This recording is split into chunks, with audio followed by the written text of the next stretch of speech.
Hello everyone, welcome to Vishwavidya classes. Previous year questions का सिलसिला चलता रहेगा और इसी बीच एक बहुत इम्पॉर्टेंट टॉपिक जो आपके करंट्स के लिए भी इम्पॉर्टेंट है, आपके आईआर पेपर के लिए भी इम्पॉर्टेंट है, तो उस पर मैंने सोचा क्यों ना एमसीक्यू तैयार किया जाए। और शायद ही ऐसा कोई एमसीक्यू अवेलेबल है अभी, तो आप इसे देखिए और जो उम्मीद है कि एग्ज़ाम्स में यहाँ से भी सवाल बनाए जाए, तो अगर आप इसको देख ले तो क्लियर होगा। रह गया बात कॉन्सेप्ट का, तो बहुत सारे वीडियोस आपको यूट्यूब पे कॉन्सेप्ट से रिलेटेड ज़रूर मिल जाएंगे, और आपने अगर चाहा और कहा तो मैं उसके ऊपर भी काम करूँगा। दूसरी चीज़, अगर ये वीडियो आपको अच्छा लगे और ऐसे ही किसी प्रकार के टॉपिक के ऊपर अगर वीडियो चाहें तो आप वीडियो में कमेंट ज़रूर करें, जिससे मैं आपके लिए इस तरह के वीडियोस बनाकर लाऊंगा। आइए शुरू करते हैं। तो आज का टॉपिक है इजराइल और फिलिस्तीन संघर्ष। इसको एमसीक्यू के फॉर्मेट में करके लाया हूँ। इसमें आपको कॉन्सेप्ट भी मिल जाएगा और क्वेश्चंस भी देखने को मिलेंगे। तो चलिए शुरू करते हैं। पहला सवाल है, इजराइल एक नए देश के रूप में कब स्थापित हुआ? 1945, 1947, 1948, 1950? सही जवाब है 1948। इजराइल की स्थापना 14 मई 1948 को हुई थी, जब संयुक्त राष्ट्र के प्रस्ताव के अनुसार यहूदियों के लिए एक स्वतंत्र राष्ट्र के रूप में इसे मान्यता दी गई थी। द्वितीय विश्व युद्ध के बाद यूरोप से बड़ी जनसंख्या में यहूदियों का पलायन और होलोकॉस्ट की घटनाओं के बाद यहूदियों के लिए एक सुरक्षित स्थान की आवश्यकता महसूस हुई। इस प्रस्ताव के अनुसार इजराइल के साथ फिलिस्तीन का विभाजन भी किया गया था, लेकिन इसे फिलिस्तीनी अरबों द्वारा स्वीकार नहीं किया गया, जिससे आगे चलकर क्षेत्रीय संघर्ष की शुरुआत हुई। अब जैसा कि यहाँ आप पिक्चर में देख सकते हैं, यूनाइटेड नेशंस पार्टीशन प्लान 1947 में क्या था, तो इसको थोड़ा मैं समझाने का कोशिश करूँ तो ये जो ग्रीन कलर में आपको दिखाई दे रहा है, ये देख लीजिए, ये इजराइल बनने वाला था और ये अरब टेरिटरी बनने वाली थी, जो आपको पिंक कलर में दिखाई दे रहा है। बीच में जो ये छोटा सा यरूशलेम जो जगह है, ये यूनाइटेड नेशंस के अंडर में रहने वाला था।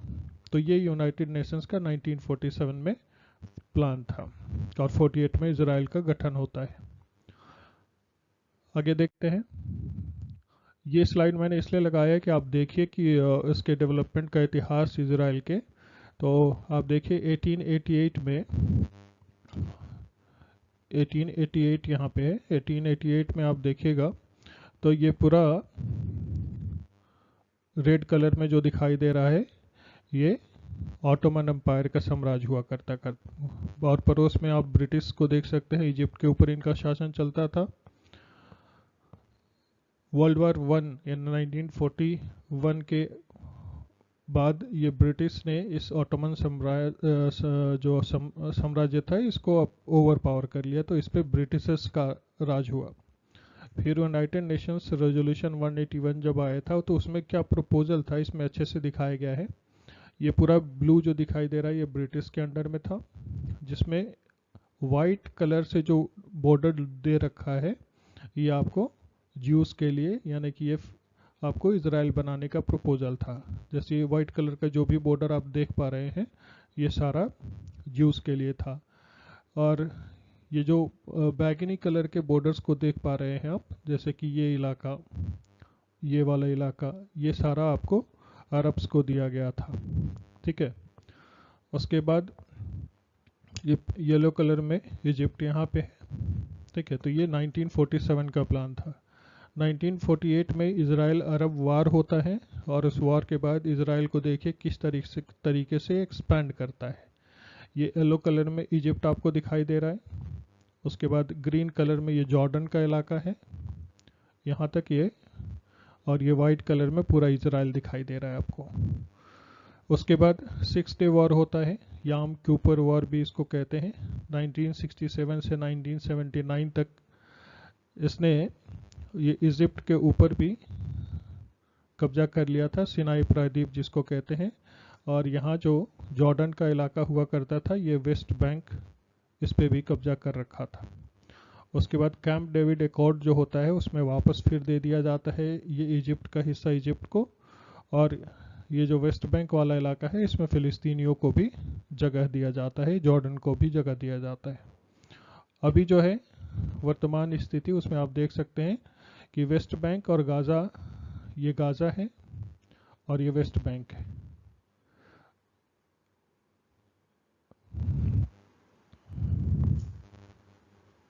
ये वेस्ट बैंक वाला में जो ग्रीन ग्रीन इलाका दिखाई दे रहा है आपको, ये फिलिस्तीन का टेरिटरी है। बाकी वाइट कलर का जो भी इलाका है ये सारा इजराइल का है।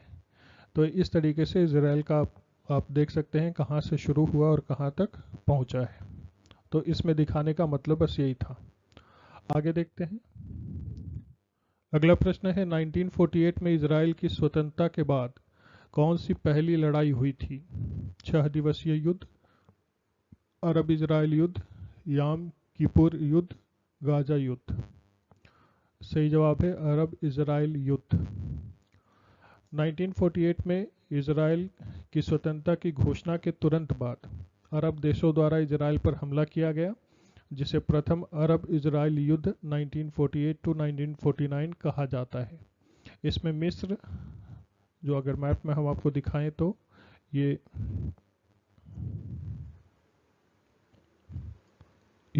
इजिप्ट का इलाका, ये मिस्र है। उसके बाद जॉर्डन का इलाका, उसके बाद इराक जो इसके पीछे में है इस तरफ में, उसके बाद सीरिया, अगर आप ऊपर देखें यहाँ पे सीरिया है और यहाँ पे लेबनान है। इन सबों ने मिलकर के आक्रमण किया था इजराइल के ऊपर में। तो लेबनान ने इजराइल के खिलाफ मोर्चा खोला, लेकिन इजराइल ने इस युद्ध में विजय प्राप्त की और अपने क्षेत्रीय विस्तार को भी बढ़ाया। इस युद्ध के बाद इजराइल और पड़ोसी अरब देशों के बीच संघर्ष की नींव पड़ी, यानी स्वतंत्रता मिलते ही युद्ध हुआ और युद्ध लड़ा गया। अगला सवाल है 1967 में 6 दिवसीय युद्ध के दौरान इजराइल किन क्षेत्रों पर कब्जा किया था? पश्चिमी तट, गाजा पट्टी, सीना प्रायद्वीप, गोलन हाइट्स। बी ऑप्शन है गाजा पट्टी और सीना प्रायद्वीप, सी ऑप्शन है पश्चिमी तट और गोलन हाइट्स, डी ऑप्शन है गाजा पट्टी और पश्चिमी तट। तो इसका सही जवाब है पश्चिमी तट। पश्चिमी तट आपको, ये वेस्ट बैंक को पश्चिमी तट कहा जाता है, ठीक है। गाजा पट्टी, ये जो इलाका है ये गाजा पट्टी का इलाका है। सीना प्रायद्वीप आप देख सकते हैं, ये पूरा इलाका, ये पूरा सीना प्रायद्वीप के नाम से जाना जाता है। और गोलन हाइट्स यहाँ आप पिंक छोटा सा देख सकते हैं। तो इन सब पे अधिकार कर लिया किसने? इजराइल ने। 6 दिवसीय युद्ध 1967 में इजराइल ने अरब देशों पर निर्णायक जीत दर्ज की और पश्चिमी तट, गाजा पट्टी, सीना प्रायद्वीप और गोलन हाइट्स जैसे क्षेत्रों पर कब्जा कर लिया। इस युद्ध ने इजराइल की सैन्य ताकत को अंतर्राष्ट्रीय स्तर पर मजबूत किया और क्षेत्रीय मानचित्र को फिर से तैयार किया। इसके बाद से ही गाजा पट्टी और पश्चिमी तट पर फिलिस्तीनियों के साथ तनाव और संघर्ष की स्थिति बनी रही। अगला प्रश्न देखते हैं। इजराइल ने किस वर्ष अरब देशों के साथ पहली बार शांति संधि पर हस्ताक्षर किए थे? 1973, 1979, 1982, 1991। इसका सही जवाब है 1979। 1979 में इजराइल ने मिस्र के साथ पहली बार शांति संधि पर हस्ताक्षर किए थे, जिसे कैंप डेविड समझौता कहा जाता है। इस संधि के तहत मिस्र ने इजराइल को एक वैध राष्ट्र के रूप में मान्यता दी और इजराइल के बदले मिस्र को 1967 में 6 दिवसीय युद्ध में कब्जा किए गए सीना प्रायद्वीप को वापस कर दिया गया। यह समझौता अरब और इजराइल के बीच पहली औपचारिक शांति संधि थी, जिसने दोनों देशों के बीच दशकों से चल रहे दुश्मनी को समाप्त कर दिया। अगला प्रश्न है, किस संधि के तहत इजराइल और जॉर्डन ने 1994 में शांति समझौता पर हस्ताक्षर किए? ओस्लो समझौता, कैंप डेविड समझौता, वाशिंगटन समझौता, अमन समझौता? सही जवाब है वाशिंगटन समझौता। 1994 में इजराइल और जॉर्डन के बीच वाशिंगटन समझौते के तहत शांति संधि पर हस्ताक्षर किए गए। इस समझौते के तहत जॉर्डन ने इजराइल को आधिकारिक तौर पर मान्यता दी और दोनों देशों के बीच राजनयिक और आर्थिक संबंध स्थापित किए गए। यह समझौता मध्य पूर्व में शांति स्थापना के प्रयासों का हिस्सा था और मिस्र के बाद जॉर्डन दूसरा अरब देश बना जिसने इजराइल के साथ शांति समझौता किया। इस संधि ने इजराइल और जॉर्डन के बीच सीमा विवादों को भी समाप्त किया और आपसी सहयोग की दिशा में कदम बढ़ाए। अगला प्रश्न है, फिलिस्तीन लिबरेशन ऑर्गेनाइजेशन PLO और इजराइल के बीच किस वर्ष ओस्लो समझौते पर हस्ताक्षर किए गए थे? 1980, 1993, 1995, 2000। सही जवाब है 1993। 1993 में इजराइल और फिलिस्तीन लिबरेशन ऑर्गेनाइजेशन के बीच ओस्लो समझौते पर हस्ताक्षर किए गए थे। यह समझौता इजराइल और फिलिस्तीन के बीच शांति प्रक्रिया की दिशा में पहला बड़ा कदम था। इसके तहत फिलिस्तीनी स्वायत्तता के लिए पश्चिमी तट और गाजा पट्टी के कुछ हिस्सों में सीमित स्वशासन की अनुमति दी गई थी। ओस्लो समझौता शांति की दिशा में एक ऐतिहासिक प्रयास था, हालांकि इसके बाद कई बाधाएं और संघर्ष बन रहे जो आज भी जारी है। अगला प्रश्न है, 1948 के अरब इजराइल युद्ध के परिणाम स्वरूप किस घटना का जन्म हुआ? यहूदी शरणार्थी संकट, फिलिस्तीनी शरणार्थी संकट, यरूशलेम का विभाजन, सिनाई प्रायद्वीप पर कब्जा। सही जवाब है फिलिस्तीनी शरणार्थी संकट। 1948 के अरब इजराइल युद्ध, जिसे इजराइल की स्वतंत्रता के युद्ध के रूप में भी जाना जाता है, के परिणाम स्वरूप फिलिस्तीनी शरणार्थी संकट उत्पन्न हुआ। जब इजराइल की स्थापना की गई थी तब अरब देशों ने इसका विरोध किया और इसके खिलाफ युद्ध छेड़ दिया। इस युद्ध के परिणाम स्वरूप लाखों फिलिस्तीनी अपने घरों से विस्थापित हो गए और उन्हें शरणार्थी बनने पर मजबूर होना पड़ा। इन विस्थापित फिलिस्तीनियों के लिए यह संकट आज भी जारी है और यह इजराइल और फिलिस्तीन के बीच संघर्ष का एक प्रमुख कारण बना हुआ है। अगला प्रश्न है, इजराइल ने 1976 में एंटेब ऑपरेशन के दौरान किस देश में अपने बंधकों को मुक्त किया था? Lebanon, Uganda, Syria, Iraq. सही जवाब है युगांडा। 1976 में इजराइल ने युगांडा में एंटेब ऑपरेशन के तहत अपने बंधकों को मुक्त किया था। यह ऑपरेशन उस समय हुआ जब एक फ्रांसीसी एयरलाइन की फ्लाइट को फिलिस्तीनी और जर्मन आतंकवादियों ने हाईजैक कर लिया और इसे युगांडा के एंटेबे हवाई अड्डे पर उतारा। इस विमान में इजरायली नागरिकों सहित कई यात्री बंधक बनाए गए थे। इजरायली विशेष बलों ने युगांडा में एक साहसी और सफल ऑपरेशन के माध्यम से बंधकों को बचाया और यह मिशन इजरायली सैन्य इतिहास का एक प्रमुख अध्याय बन गया। अगला प्रश्न है, याम किपुर युद्ध किस वर्ष हुआ था और किन देशों ने इजराइल पर हमला किया था? 1967 मिस्र और जॉर्डन, 1973 मिस्र और सीरिया, 1956 लेबनान और इराक, 1982 सीरिया और इराक। सही जवाब है 1973 मिस्र और सीरिया। याम किपुर युद्ध 1973 में हुआ था जब मिस्र और सीरिया ने संयुक्त रूप से इजराइल पर हमला किया।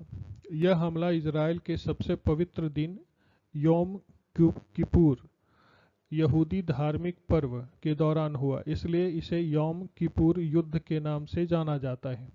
इस युद्ध का उद्देश्य 1967 के 6 दिवसीय युद्ध में इजराइल द्वारा कब्जा किए गए क्षेत्रों को वापस पाना था। प्रारंभ में मिस्र और सीरिया को सफलता मिली, लेकिन बाद में इजराइल ने पलटवार करते हुए युद्ध का संतुलन अपने पक्ष में कर लिया। यह युद्ध अरब इजराइल संघर्ष का एक महत्वपूर्ण मोड़ था।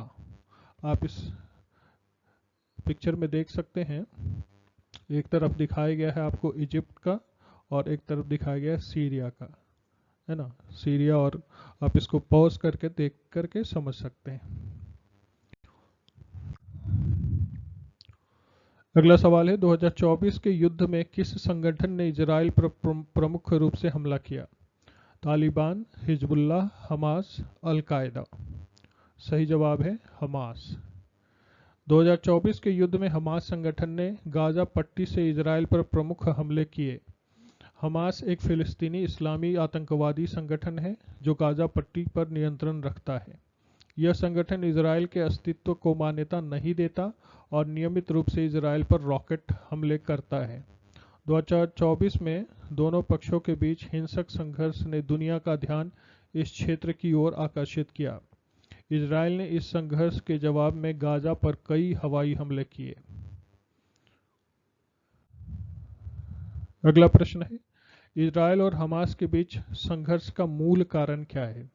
धार्मिक मतभेद, गाजा पट्टी पर नियंत्रण, आर्थिक विवाद, जल संसाधनों का बंटवारा।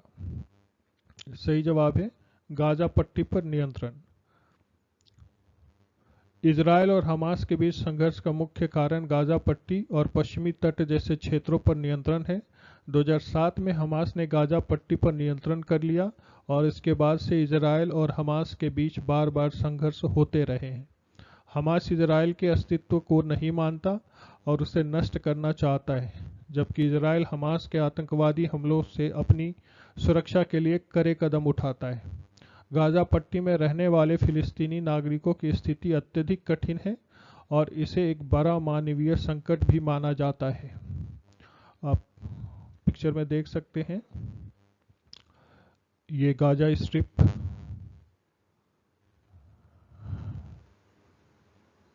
यहाँ पूरा हमास का शासन है ना। अगला प्रश्न है, इजराइल ने गाजा से अपनी सेना कब हटाई थी? 1995, 2000, 2005, 2010। सही जवाब है 2005।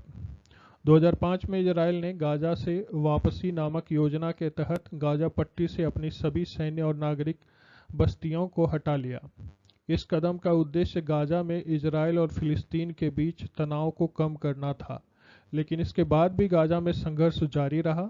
हमास ने 2007 में गाजा पर नियंत्रण कर लिया, जिससे इजराइल और गाजा के बीच एक नया संघर्ष शुरू हुआ जो 2024 तक भी जारी रहा। आप यहाँ देख सकते हैं गाजा, है ना।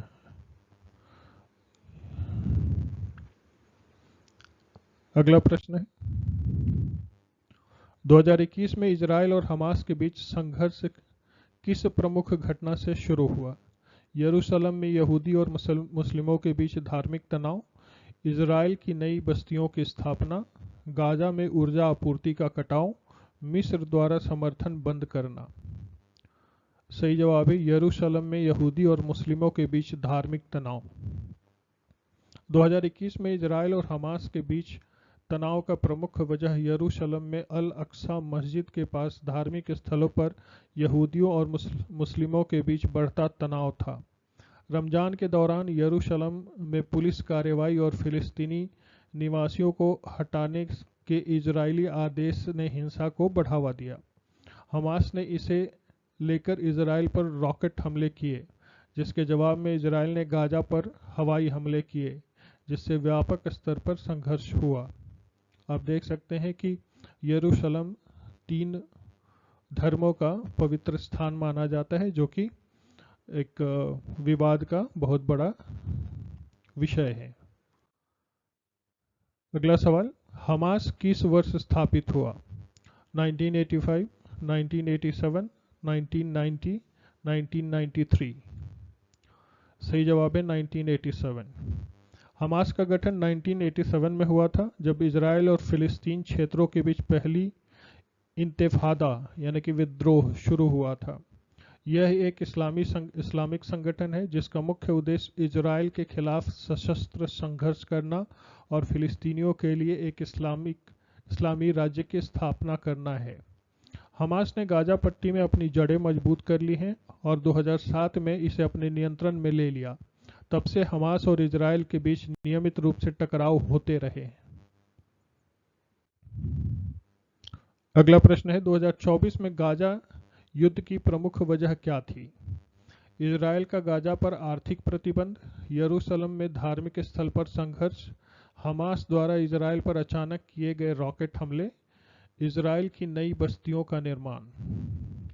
सही जवाब है हमास द्वारा इजराइल पर अचानक किए गए रॉकेट हमले।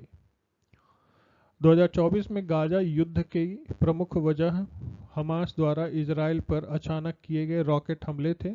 इजराइल और हमास के बीच लंबे समय से चल रहे तनाव के बीच हमास ने इजराइल के कई शहरों को निशाना बनाया। इसके जवाब में इजराइल ने गाजा पट्टी पर व्यापक हवाई हमले किए और संघर्ष क्षेत्र में मानवीय संकट को और गहरा कर दिया, जिससे सैकड़ों नागरिक मारे गए और हजारों विस्थापित हो गए। इस युद्ध ने वैश्विक स्तर पर चिंताओं को जन्म दिया और अंतर्राष्ट्रीय प्रयासों के बावजूद इसे रोकना कठिन हो गया है। अगला प्रश्न है इजराइल के किस प्रधानमंत्री ने 2020 में अरब देशों के साथ अब्राहम समझौते पर हस्ताक्षर किए? Benjamin Netanyahu, Yitzhak Rabin, Ariel Sharon, Naftali Bennett. सही जवाब है बेंजामिन नेतन्याहू। 2020 में इजराइल के प्रधानमंत्री बेंजामिन नेतन्याहू ने अब्राहम समझौते के तहत संयुक्त अरब अमीरात और बहरीन के साथ ऐतिहासिक शांति समझौता पर हस्ताक्षर किए। इन समझौतों के माध्यम से इजराइल और कई अरब देशों के बीच राजनयिक संबंध स्थापित किए गए, जो पहले बहुत कठिन माने जाते थे। अब्राहम समझौते के मध्य पूर्व में शांति और प्रयासों के लिए एक महत्वपूर्ण कदम माना गया। हालांकि इसे फिलिस्तीनी मुद्दों का समाधान नहीं हुआ और गाजा में हमास के साथ तनाव बना रहा। अगला प्रश्न है इजराइल की आयरन डोम तकनीक क्या है? इजराइल की परमाणु कार्यक्रम की प्रणाली, इजराइल की रॉकेट और मिसाइल सुरक्षा तंत्र, इजराइल की साइबर सुरक्षा प्रणाली, इजराइल की आंतरिक अनुसंधान परियोजना। सही जवाब है इजराइल का रॉकेट और मिसाइल सुरक्षा तंत्र। आयरन डोम इजराइल की एक अत्याधुनिक रॉकेट और मिसाइल सुरक्षा प्रणाली है, जिसे छोटे से मध्यम दूरी के रॉकेट और मिसाइलों को हवा में ही नष्ट करने के लिए डिज़ाइन किया गया है। इसे विशेष रूप से गाजा पट्टी से हमास द्वारा किए जाने वाले रॉकेट हमलों के खिलाफ सुरक्षा के लिए विकसित किया गया था। 2011 में इस प्रणाली की तैनाती के बाद से यह इजराइल के नागरिकों और बुनियादी ढांचों को रॉकेट हमलों से बचाने में महत्वपूर्ण साबित हुई है, खासकर 2024 के गाजा युद्ध के दौरान। ये बगल में तस्वीर आप देख सकते हैं आयरन डोम की। अगला प्रश्न है फतह और हमास में क्या अंतर है? दोनों एक ही संगठन के अलग अलग गुट हैं। फतह पश्चिमी तट पर प्रमुख है और जबकि हमास गाजा पट्टी में। फतह केवल धार्मिक संगठन है जबकि हमास राजनीतिक संगठन। फतह ने कभी इजराइल पर हमला नहीं किया जबकि हमास ने किया। सही जवाब है फतह पश्चिमी तट पर प्रमुख है जबकि हमास गाजा पट्टी पर। आप तस्वीर में देख सकते हैं वेस्ट बैंक यानी पश्चिमी तट, गाजा स्ट्रिप। फतह और हमास फिलिस्तीन के दो प्रमुख राजनीतिक संगठन हैं। फतह मुख्य रूप से पश्चिमी तट पर सक्रिय है और फिलिस्तीन लिबरेशन ऑर्गेनाइजेशन का हिस्सा है, जिसने लंबे समय से इजराइल के साथ शांति वार्ता का समर्थन किया है। दूसरी ओर हमास एक इस्लामिक संगठन है जो गाजा पट्टी पर नियंत्रण करता है और इजराइल के खिलाफ सशस्त्र संघर्ष में शामिल है। दोनों संगठनों के बीच आपसी टकराव भी होता रहा है, जिससे फिलिस्तीनी राजनीतिक एकता में कठिनाई उत्पन्न होती है। अगला प्रश्न है 2024 के गाजा युद्ध में इजराइल का किस देश से खुला समर्थन मिला? रूस, संयुक्त राज्य अमेरिका, चीन, तुर्की। सही जवाब है संयुक्त राज्य अमेरिका। 2024 के गाजा युद्ध में इजराइल को संयुक्त राज्य अमेरिका का खुला समर्थन मिला। अमेरिका लंबे समय से इजराइल का सबसे बड़ा सैन्य और कूटनीतिक सहयोगी रहा है। अमेरिका ने इजराइल की आत्मरक्षा के अधिकार का समर्थन किया और गाजा से हमास द्वारा किए गए रॉकेट हमलों की निंदा की। हालांकि अमेरिका ने भी शांति प्रयासों का आह्वान किया और दोनों पक्षों से नागरिक हताहतों से बचने की अपील की। अगला प्रश्न है, इजराइल और फिलिस्तीन के बीच विवादित शहर कौन सा है जो धार्मिक और राजनीतिक रूप से महत्वपूर्ण है? तेल अवीव, हाइफा, यरूशलेम, बीरशेवा। सही जवाब है यरूशलेम। यरूशलेम इजराइल और फिलिस्तीन के बीच सबसे विवादित शहर है जो यहूदी, ईसाई और मुस्लिम तीनों धर्म के लिए पवित्र स्थल है। इजराइल यरूशलेम को अपनी एकीकृत और अघोषित राजधानी मानता है, जबकि फिलिस्तीन इसे अपने भविष्य के राज्य की राजधानी के रूप में देखता है। यरूशलेम का पूर्वी भाग फिलिस्तीनियों के लिए विशेष रूप से महत्वपूर्ण है और जहां अल अक्सा मस्जिद स्थित है, जो इस्लाम के तीसरे सबसे पवित्र स्थल के रूप में माना जाता है। इस शहर पर नियंत्रण को लेकर संघर्ष और तनाव कई दशकों से जारी है। आप अलग अलग तस्वीरों में देख सकते हैं यरूशलेम को। अगला सवाल है, अल अक्सा इंतिफादा किस वर्ष शुरू हुआ? 1987, 1993, 2000, 2014। सही जवाब है 2000।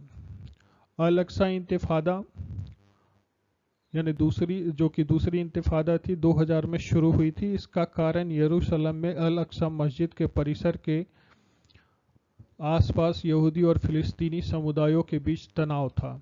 इस विद्रोह का प्रमुख कारण इजराइल द्वारा यरूशलेम में किए गए कुछ विवादास्पद कदम थे, जिनसे फिलिस्तीनी समुदाय में भारी आक्रोश पैदा हुआ।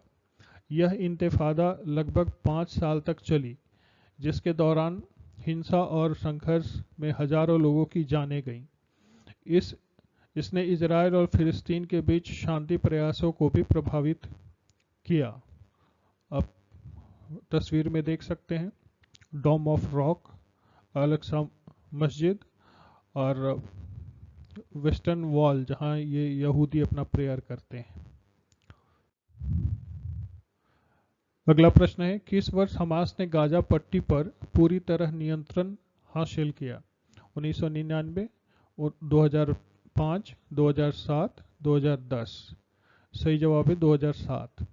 2007 में हमास ने गाजा पट्टी पर पूरी तरह से नियंत्रण हासिल कर लिया, जब उसने फिलिस्तीन लिबरेशन ऑर्गेनाइजेशन के प्रतिद्वंदी समूह फतह को हिंसक संघर्ष के बाद वहां से बाहर कर दिया। हमास और फतह के बीच सत्ता के लिए संघर्ष ने गाजा और पश्चिमी तट के बीच विभाजन और गहरा कर दिया। इसके बाद से हमास गाजा पट्टी पर शासन करता आ रहा है और इजराइल के साथ उसके संबंध अत्यधिक तनावपूर्ण बने हुए हैं। गाजा पट्टी पर हमास के नियंत्रण के बाद इजराइल और गाजा के बीच लगातार संघर्ष होते रहे हैं। आप ये गाजा पट्टी देख सकते हैं। अगला प्रश्न है, इजराइल फिलिस्तीन संघर्ष के संदर्भ में दो राज्य समाधान यानी 2 स्टेट सॉल्यूशन का क्या अर्थ है? इजराइल और फिलिस्तीन को एक ही देश बनाना, इजराइल और फिलिस्तीन को 2 स्वतंत्र राज्य बनाना, इजराइल और जॉर्डन का विलय, गाजा और पश्चिमी तट को 2 अलग अलग राज्य बनाना। सही जवाब है इजराइल और फिलिस्तीन 2 स्वतंत्र राज्य बनाना। 2 राज्य समाधान एक प्रस्तावित समझौता है जिसमें इजराइल और फिलिस्तीन को 2 स्वतंत्र और संप्रभु राष्ट्र के रूप में मान्यता दी जाएगी। इसका उद्देश्य है कि इजराइल और फिलिस्तीन के लोग अपनी अपनी सीमाओं में शांतिपूर्ण सह अस्तित्व में रह सकें। पश्चिमी तट और गाजा पट्टी में फिलिस्तीनियों का राज्य स्थापित करने की इस योजना पर वर्षों से से वार्ताएं हो रही हैं, लेकिन इससे लेकर मतभेद बने हुए हैं। इस समाधान का कई देशों और अंतर्राष्ट्रीय संगठनों द्वारा समर्थन किया जाता है, लेकिन इसे लागू करने में कई राजनीतिक और क्षेत्रीय बाधाएं हैं। आप तस्वीर में देख सकते हैं कि फिलिस्तीन दिखाया गया है।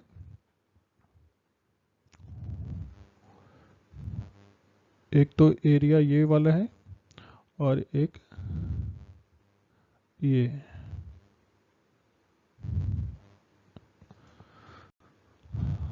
आगे देखते हैं। इजराइल और गाजा के बीच सीमा पर कड़ी सुरक्षा बनाई गई दीवार को क्या कहा जाता है? गाजा अवरोधक, पश्चिमी दीवार, सुरक्षा बाड़, आयरन डोम। सही जवाब है सुरक्षा बाड़। इजराइल और गाजा के बीच सुरक्षा के लिए एक कड़ी दीवार या बाड़ बनाई गई है, जिसे आमतौर पर सुरक्षा बाड़ कहा जाता है। यह दीवार इजराइल की ओर से सीमा पर होने वाले हमलों और आतंकवाद को रोकने के लिए बनाई गई थी। गाजा पट्टी से आने वाले रॉकेट और सुरंगी हमलों के मद्देनजर इजराइल ने इसे अपनी सुरक्षा के लिए एक महत्वपूर्ण हिस्से के रूप में विकसित किया। इसके बावजूद सीमा पर हमास द्वारा किए गए हमले जारी रहे, जिससे गाजा और इजराइल के बीच तनाव हमेशा बना रहा। आप देख सकते हैं तस्वीर में कि कैसे कंक्रीट का बहुत बड़ा सा दीवार बनाया गया है। अगला प्रश्न है, इजराइल के किस शहर को स्टार्टअप नेशन के रूप में जाना जाता है? तेल अवीव, यरूशलेम, हाइफा, एलात। सही जवाब है तेल अवीव। तेल अवीव को अक्सर स्टार्टअप नेशन के रूप में जाना जाता है क्योंकि यह इजराइल का प्रमुख तकनीकी और नवाचार केंद्र है। इस शहर में कई स्टार्टअप और तकनीकी कंपनियां हैं जो साइबर सुरक्षा, आर्टिफिशियल इंटेलिजेंस, स्वास्थ्य तकनीक और अन्य उभरते क्षेत्रों में काम कर रही हैं। इजराइल की अर्थव्यवस्था में तेल अवीव का योगदान बहुत बड़ा है और इसे विश्व स्तर पर तकनीकी नवाचार का एक प्रमुख केंद्र माना जाता है। इजराइल की प्रौद्योगिकी आधारित अर्थव्यवस्था और अनुसंधान में किए गए निवेश के कारण इसे स्टार्टअप नेशन का उपनाम दिया गया है। आप देख सकते हैं तेल अवीव।